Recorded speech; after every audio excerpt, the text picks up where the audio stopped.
మీరు కనుక ఇది అర్థం చేసుకుంటే మీ మైండ్ సెట్ పూర్తిగా మారిపోతుంది. నేను గూగుల్లో టీ హెల్త్కి మంచిదా అని సెర్చ్ చేస్తే టీ మంచిదని చెప్పే ఆర్టికల్స్ బోల్డ్ కనిపిస్తాయి. కానీ టీ హెల్త్కి చెడ్డదా అని సెర్చ్ చేసినా కూడా టీ హార్మ్ఫుల్ అని చెప్పే ఆర్టికల్స్ బోల్డ్ వస్తాయి. నేను ఏమి నమ్మాలనుకుంటానో దానికి సపోర్ట్ చేసే ఇన్ఫర్మేషన్ ఇంటర్నెట్లో దొరుకుతుంది.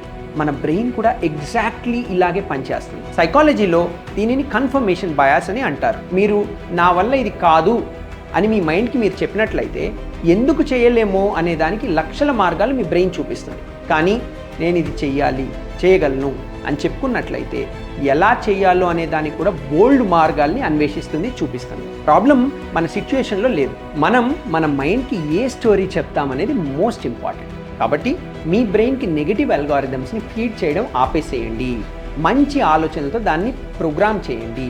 మీ మైండ్ మీ మీద డౌట్ క్రియేట్ చేస్తున్నప్పుడు ఈ వీడియోని ఒకసారి గుర్తు తెచ్చుకోండి. ఇది వినాల్సిన వాళ్ళకి తప్పకుండా షేర్ చేయండి.